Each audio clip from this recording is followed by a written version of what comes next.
How's it going, people? Welcome back to the channel and welcome to another video. Today I want to talk about something pretty specific, which is nothing to do with my normal kind of content. Normally when I make videos, I talk about facts that I find out about cars, all the kind of knowledge that I either have up here or have found on the internet, and I pass it all on to you. But recently I've been getting a lot of people asking me about what my opinions are as a massive petrol head and a massive car lover on electric cars in particular. I know this video is probably like 10 years too late because of how long electric cars have been around for and how they're kind of a norm now. But I wanted to talk about it because I know that a lot of people have been asking me about it and why I don't include more Teslas and more electric cars in my videos. So I hope you guys are interested in this kind of stuff. I'm going to try and keep it short and sweet, which is not my forte. So apologies in advance if this is a 40-minute long video. Remember to hit the like button if you like this kind of content. But what I really want to do with this is really spark conversation. Let me know your thoughts on electric cars in the comments down below. I'd be really grateful to hear it. But without further ado, let's get into the video.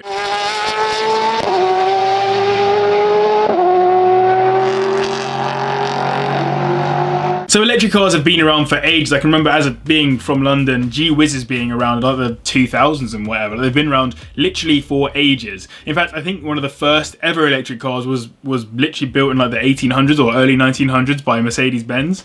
I think it was. Or maybe it was Porsche. No, I think Porsche made one of the first electric cars back in the day a long time ago. So yeah, like electric cars have been around for a long time. They're nothing new. And particularly recently, they've also become a bit more of a craze as people are becoming more environmentally conscious and caring more about the planet. And for that reason, obviously I think they're a great idea. Why would you not want to have a car that doesn't pollute the planet in terms of when it's actually driving? It doesn't pollute as much. Obviously there's still a huge question around how electricity is created in the first place. Oh, my cat has just turned off my PC. Yes, on how the energy is created and the kind of impacts that has on the environment and the impacts that batteries have in terms of the stuff that's required to make batteries, like the lithium or whatever it is that has to be dug out of the ground. And that's kind of where my biggest fear is around electric cars. If we're going to constantly create a bunch of new cars and with electric powertrains in them, then we're gonna have to do something with our old cars to get rid of them, which is probably gonna release a lot of CO2. On the other hand as well, building a bunch of cars regardless releases CO2 in the building process. How long does it take for a car to actually be carbon neutral as an electric car? So going by some of the reports I read online, I'll link to them in the description down below. It seems like somewhere between 15 to 20,000 miles into driving either a brand new petrol or a brand new electric car, it is better for the environment to drive an electric car. So that's kind of the break-even point, when from that point on you are doing better for the environment with an electric car. But if you watch the channel, you know that I absolutely love used cars, and I think it's somewhere more in the region of 150 to 160,000 kilometers for a electric car to be better off for the environment, sort of a brand new one, than a used car. So from that perspective, I'm a little bit I've got a few questions in my head around it, but at the same time, like, cars are going to be built regardless whether they are petrol or electric, and if we know that they're going to be built regardless whether petrol or electric, why not build ones that are going to be better for the environment longer term? Kind of making the argument about buying a used car instead a bit of a moot point, if that makes any sense. By the way, I'm not here to talk about the environmental issues, even though I've probably banged on about it for like 2-3 minutes now. What I'm here to actually talk about is electric cars in and of themselves, and me as a petrol head, someone who has adored cars for my entire life and literally runs a YouTube channel about cars, literally spends most of my life talking about or driving or thinking about or filming cars. What do I think of electric ones? Well, good question to everyone who's posed it to me. I don't really have any kind of problem with them. Like, they don't set my world on fire, and they don't not set my world on fire, if that makes any sense. Petrol cars are exactly the same. To be honest, when I think about the vast majority of people and the cars that people need to drive to get from A to B, and particularly where I live in a city, like, it almost makes perfect sense to have an electric car. Like, why wouldn't you at this point? Petrol prices and diesel prices are so high, and electric prices are much cheaper in comparison. And in terms of like getting anywhere that I need to go, I take public transport most of the time regardless, because I'm in a city. If I wanted to drive somewhere in particular, it's normally to a shopping centre that is no further than about 10-15 miles from my house. So I'd be able to easily go to and from. Every so often I drive to go-karting. Go-karting is normally maximum about 200 miles a round trip, which most electric cars can do. So for me, I could easily drive an electric car, and it would make perfect sense, because I love my Polo, by the way, as you probably well know if you follow the channel. I love my Polo absolutely to bits. I think it's an unreal car, and I wouldn't change it for the world.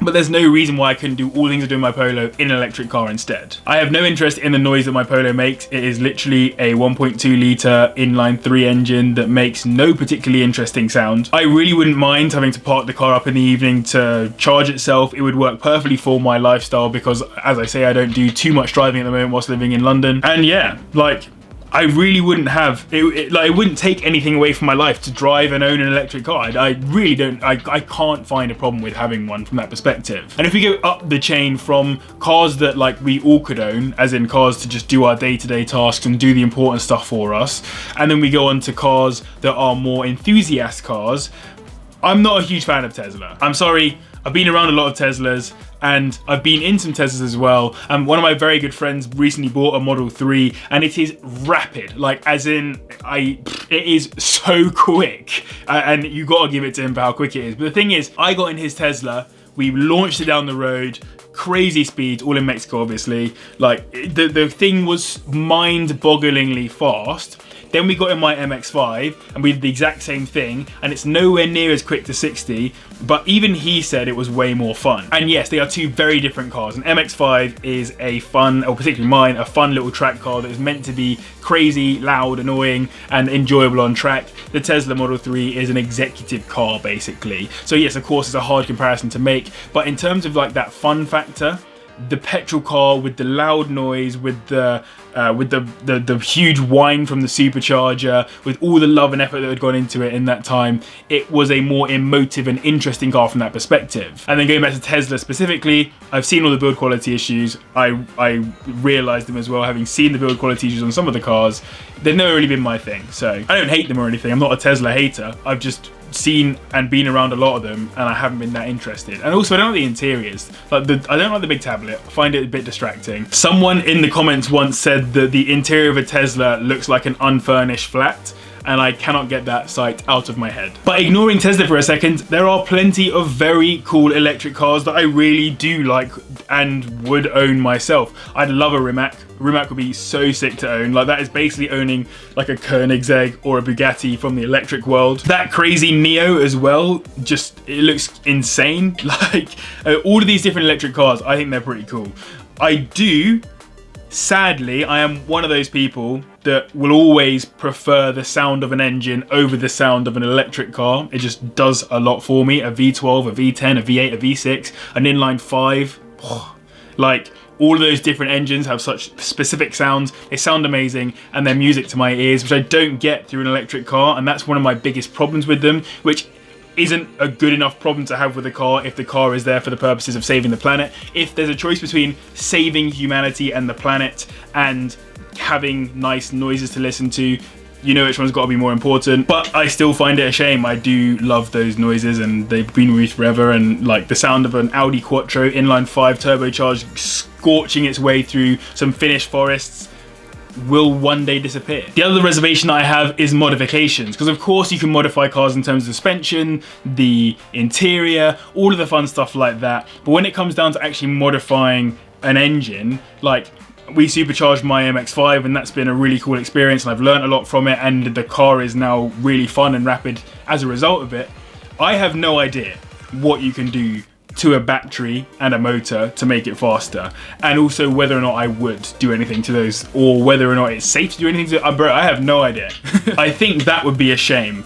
I think that if it was the case that you had to have mad cash to have a really rapid electric car, because some people love those like 1,000 wheel horsepower, 2,000 wheel horsepower GTRs and that kind of stuff. If it was like behind a massive paywall in terms of like you simply can't modify to that, you have to just buy it at that would be a bit of a shame. But again, it's a very niche reason to not like electric cars, so it's not a huge issue to me. My hope for electric cars is that going forwards we can get better technology, which means that we can get smaller motors, smaller batteries that last longer, etc., so that we can keep more lightweight cars as well. Because if you watch the channel, you know that some of my favorite cars are all very lightweight. I want a Lotus Exige 430 Cup, very lightweight car. I want a Alfa Romeo 4C, weighs like 895 kilograms. I love my MX-5, which probably weighs about 800 kilograms with all the carbon fiber bits I've got on it. Like, I like really lightweight cars, and from what I understand, batteries and electric motors are quite heavy and therefore make that a lot more difficult, particularly when like the whole underside of some of those cars are batteries and whatever. I think it might have been Donut Media who talking about the fact that MX-5s may disappear forever because you might not be able to make the same formula out of an electric car, which I think would be a shame. But outside of that, no major issues. I love watching Formula E and I love the look of some of the crazy like Porsche electric car concepts they've got. I think maybe I'd like them more if they were petrol, if I'm being dead honest. But that's only again because they think they'd sound cool. So yeah, I think for me, electric cars for daily drivers and anything like that, why not? Why not have an electric car to do your errands in, to run around, live your life in? Like, and for the vast majority of people, that makes perfect sense. Obviously, like dailies are different for some people. Some people want to have a nice, loud, and aggressive daily, and I'd like one too. But I don't prioritize that. I prioritize practicality when it comes to my daily driver and usability and ability to throw around. And I could probably do that in an electric car. When it comes to the more enthusiast style cars, that's where I start to struggle slightly more with electric cars, because I like the noise and the emotion and blah blah blah from an engine. So yeah, those are my opinions on electric cars. I hope I haven't bored you to death on this. I hope you guys are willing to let me know your thoughts on my opinions in the comments down below as respectfully as possible, because I'm not trying to hurt anyone with this. It's just my opinions on a bunch of stuff. But do talk to me in the comments. I'd love to hear what you guys think about electric cars and whether I should include more electric cars in my future videos. I'm going to try and get some reviews done on electric cars in the not too distant future as well, because I think it'd be cool. If you haven't liked the video already and you liked it, do hit the like button, subscribe as well if you're new. Massive thanks to the patrons for their support, and to you guys as well for watching. I'll see you in the next one.